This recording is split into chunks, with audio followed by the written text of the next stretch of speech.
this week's assignment is about classroom community, so I'm gonna have a quick chat with you guys about that. First thing is that classroom community is really important, and you can break it down into four areas: intellectual climate, social climate, emotional climate, and physical climate. And there needs to be a balance between all of them, and they're all equally important. And if you kind of lack in one, you're going to feel super unbalanced and things are just not going to go your way.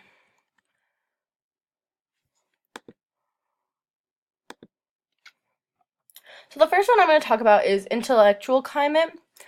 And the first thing that my school really focuses on is growth mindset.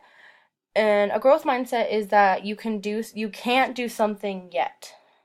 So they're always focused on I can't do this right now, but I will be able to do it in the future. And it kind of focuses on never giving up. So I think that if you have that climate set in your classroom, the growth mindset, the students will understand it and they'll keep going with it. And you also need to teach the students to be open to new ideas because not everyone thinks the same. So if one of a student's friends might be like, "Oh, it could also be like this," they have to be able to understand that and not like argue about it. Creativity to me is huge, and I think it opens a lot of doors. So I think that you can give alternatives and let them be as creative as they can, but still learning towards whatever you're teaching. And I think it's important not to kill the creativity. And if a student is being creative, you shouldn't tell them to stop it. And respect is huge in this category too. And um I mean, you can't really get anywhere if like students aren't respecting each other and they aren't respecting themselves, like you or themselves. They're not gonna learn, and they're not gonna be intellectual. Also, another thing that I think is huge is goals.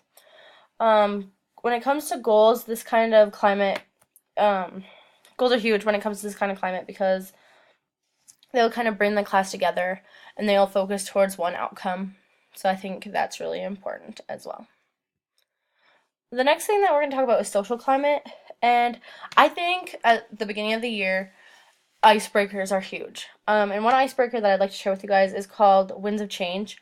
And you need everyone to be either standing up or sitting in chairs, and you're in like a circle, and it's kind of like musical chairs, but a bit different. So everyone has like an object, say like a pencil in front of them. And so someone is in the middle of the circle and they say, the winds of change are blowing for anyone with a sibling. So anyone in the circle that has a sibling gets up and has to move to a different spot. And whoever is left without a spot has to be in the middle, and they'll say the winds of change are moving for whatever and so on. And I think that's a really good thing for your for the classmates to get to know each other, and also the teacher to get to know the students. So they'll end up knowing students like favorite color, all these kinds of things. You can use certain categories. So I think that's really important at the beginning of the year. And then you can maybe keep doing it because they're constantly changing their lives, and you can do it throughout the year. And then the next thing is that consistently working with a partner or interacting together. Everything in my prac class is with a partner, and they change all the time. Like, you're not always going to have the same partner for everything, and I think that's really important because for the teacher's sake, you need to know who works well together and who doesn't. And then the kids need to not, like, just stick to one person at their side because maybe they're not always going to be in the same class and whatnot. And I think communication is also a huge part of the social climate because if someone is doing something that you don't like, you need to say something. Let them know that, hey, this isn't what you should be doing. I don't like that. Please stop. But do it in like a respectful way, so you're not like, don't do that, and yelling at them. And I think that ties into respect, respecting each other and respecting the teacher and just be one with each other. The next thing is emotional climate, and this is huge because, for one, we want school to be a safe place for students, and not even just the classroom, like the entire school. The students need to view the school as a place to go where they're safe and even if they have a terrible home life, they know that school is the one place where things go their way, and just is a safe place for them to be themselves and have a good time and learn.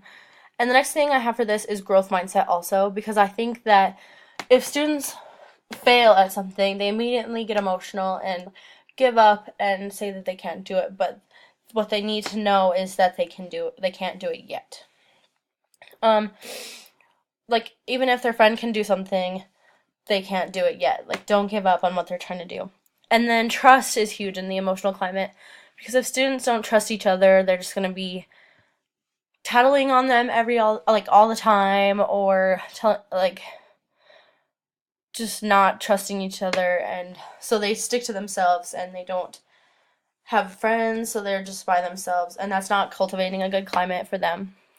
And the students also need to respect the teacher, because if the students don't respect the teacher, the climate and the learning is just not going to be there, because they'll be wild and crazy and not listen. So trust and respect are huge in the emotional climate as well. The physical climate, this to me means like no distractions. Like this reminds me of not a whole lot of things like hanging on the walls. Like sure you can have a couple posters, but not them be like something that student stares at and looks at for however long that they just to waste time. And then the classroom also needs to be warm and inviting. And the classroom needs to be the students, and the students can move around freely and have a say in what goes on in their classroom. And I think motion is really important in a physical climate. Kids just are so antsy that sometimes they need to be having a certain lesson in their desks where they're with pencil in hand on task, but there's other times where they can be on the carpet, fiddling with whatever they need to fiddle with to have themselves pay attention. But movement is super important, and I think that everything that the teacher teaches in the physical climate needs to be engaging, and like allowing the students to participate in the event and not just sit there and lecture at them. And that's something that I'll definitely use throughout my teaching career, is just not lecture, lecture, lecture, and let the kids do their own thing. And I also think respect is super important in this climate as well. And to conclude, I think that there's a theme. There's a couple themes that are through all of them, and I think growth mindset is huge, and I'll definitely use that throughout my teaching career, because sometimes you can't do something, but if you work hard enough at it and practice, practice, practice, you are going to be able to do what you could not do in the first place. And also, respect is huge. It's just something that needs to be taught at the earliest of ages. Respect, respect, respect.